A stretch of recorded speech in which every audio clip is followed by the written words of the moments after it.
सहनाववतु सहनौ भुनक्तु सह वीर्यं करवावहै तेजस्विनावधीतमस्तु मा विद्विषावहै। ओम शांति शांति शांति। ब्रह्मानंदं परम सुखदं केवलं ज्ञानमूर्तिं द्वन्द्वातीतं गगनसदृशं तत्त्वमस्यादिलक्ष्यम् एकं नित्यं विमलमचलं सर्वधी साक्षिभूतं भावातीतं त्रिगुणरहितं सद्गुरुं तन्नमामि सद्गुरुं तन्नमामि। सद्गुरुदेव भगवान की जय हो। सच्चिदानंद भगवान की जय हो। आज हम प्रारंभ कर रहे हैं श्री अवधूत गीता, जो कि भगवान श्री दत्तात्रेय जी ने श्री कार्तिक जी को सुनाया था। ये ग्रंथ बड़ा ही सुंदर ग्रंथ है, जो ब्रह्म विद्या की साधना करना चाहते हैं, जो ब्रह्माकार वृत्ति करना चाहते हैं, ब्रह्माभ्यास करना चाहते हैं, ब्रह्म चिंतन करना चाहते हैं, उनके लिए ये ग्रंथ गागर में सागर है, पीसी हुई दवाई है। इस ग्रंथ का एक एक शब्द, पहली बात ये भी समझ ले कि इस ग्रंथ को पढ़ने का ढंग क्या है, इसका तरीका क्या है।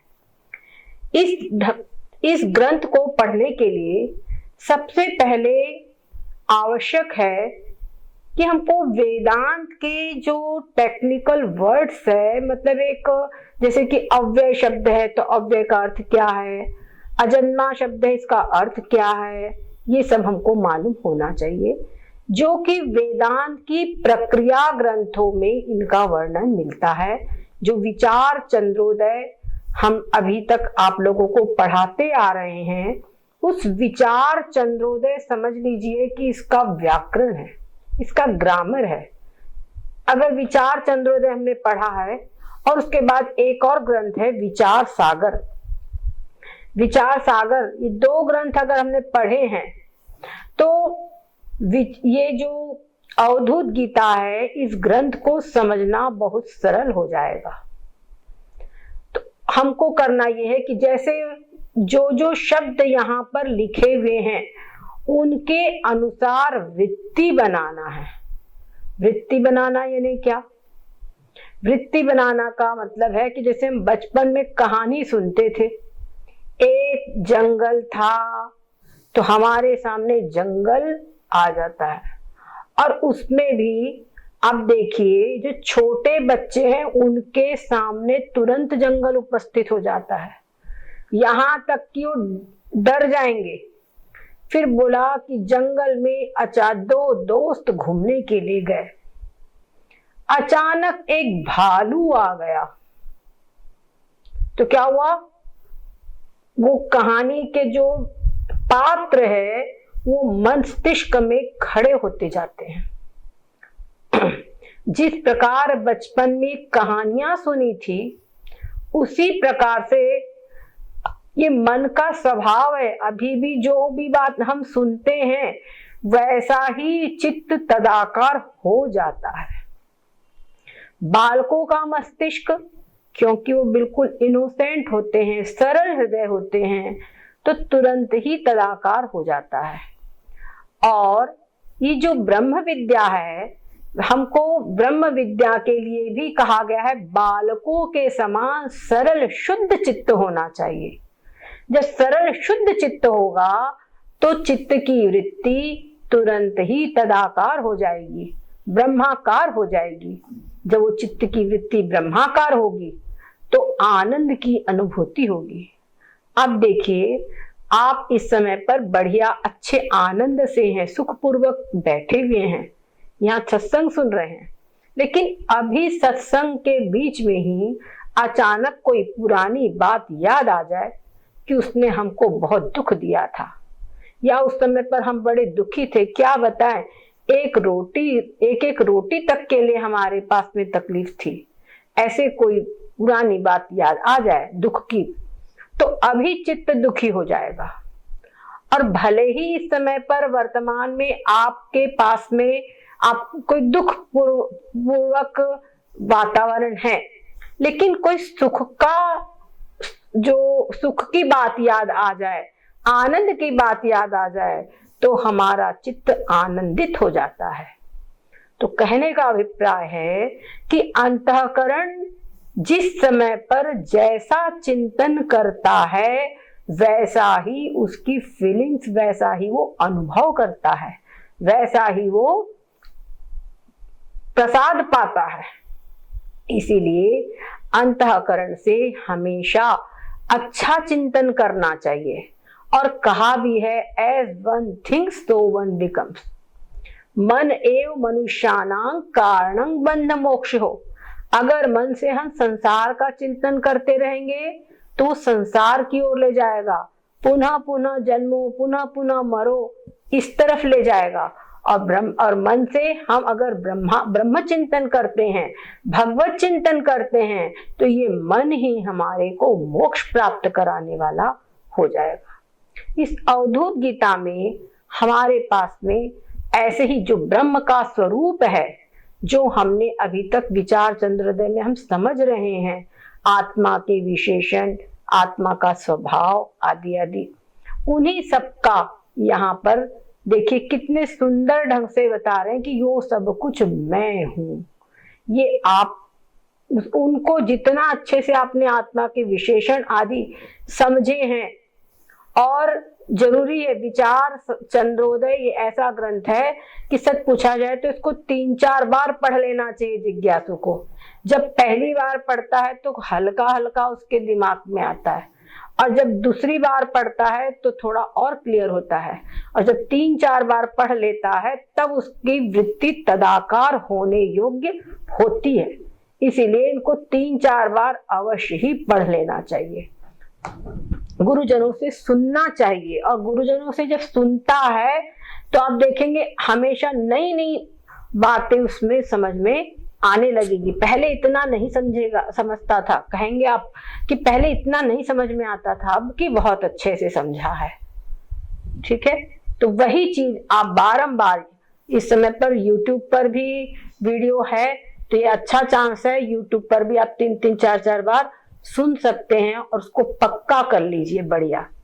ठीक है, और उसके बाद में ये अवधूत गीता ग्रंथ समझ लीजिए, उसका प्रैक्टिकल जो हमने विचार चंद्रोदय हम पढ़ रहे हैं, उसका प्रैक्टिकल रूप ये अवधूत गीता ग्रंथ हम प्रारंभ कर रहे हैं। जो पुराने जिज्ञासु हैं वो तो अत्यधिक प्रसन्न हो जाएंगे, और नए जिज्ञासु भी इसमें प्रवेश करें और नित्य उन्नति करे, मोक्ष की ओर बढ़े, यही हमारी शुभकामना है और भगवान से प्रार्थना है। अवधूत गीता का प्रथम श्लोक है, ईश्वरानुग्रहादेव पुंसामद्वैत वासना महद्भय परित्राणा विप्राणामुपजायते।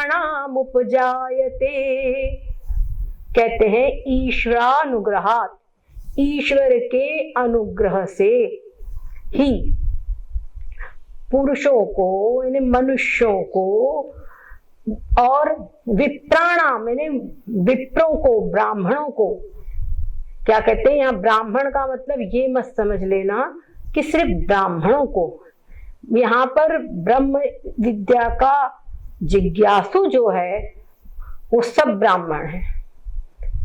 ब्रह्म जानाति ब्राह्मण, तो ब्रह्म विद्या का जो जिज्ञासु है वो ब्राह्मण कहलाने योग्य ही है।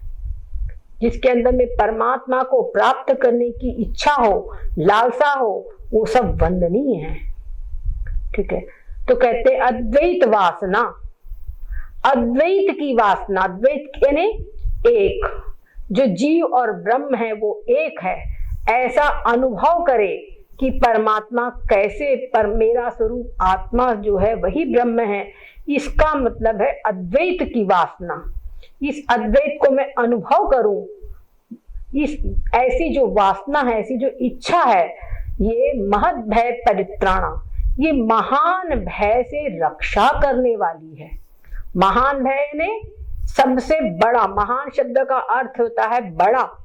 महान भय, महद भय, महद यानी बड़ा, महद भय से रक्षा करने वाली है। सबसे बड़ा भय है मृत्यु का भय, और मृत्यु के बाद में फिर जन्म, जन्म के बाद मृत्यु, तो क्या है, पुनरपि जननम पुनरपि मरणम, ये पीछे लगा हुआ है। इस महान भय से, महद भय से रक्षा करने वाला है। क्या क्या चीज रक्षा करने वाली है? अद्वैत वासना। विप्राणाम उपजायते, मनुष्यों को उत्पन्न होती है। ठीक है, उनके मन में ये अद्वैत की वासना उत्पन्न होती है। कैसे? ईश्वर के अनुग्रह से ही। और कहा भी है, जब जीव के करोड़ों जन्मों का पुण्य फल देने के लिए उद्यत होता है और परमात्मा की महत कृपा होती है, तब ये ब्रह्म विद्या को सुनने का सुअवसर प्राप्त होता है। अब एक बात और देखिए, कोई भी ग्रंथ आदि होते हैं तो उसमें सबसे पहले मंगलाचरण किया जाता है। तो मंगलाचरण यानी भगवान का नाम का, अपने इष्ट देव को नमस्कार करेंगे। हम लोग कहीं निकलेंगे, बोलेंगे गणेश जी महाराज की जय हो, विनायक जी महाराज की जय हो, जय श्री राम आदि आदि जो हम बोलते हैं, ये सब क्या है? मंगलाचरण है। तो यहाँ इस ग्रंथ के अंदर में मंगलाचरण नहीं किया गया।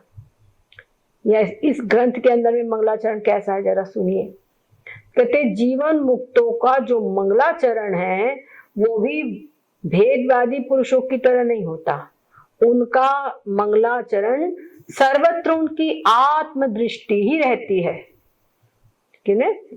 और भगवान दत्तात्रेय जी तो अवधूत शिरोमणि, तो कैसा मंगलाचरण कर रहे हैं जरा देखिए।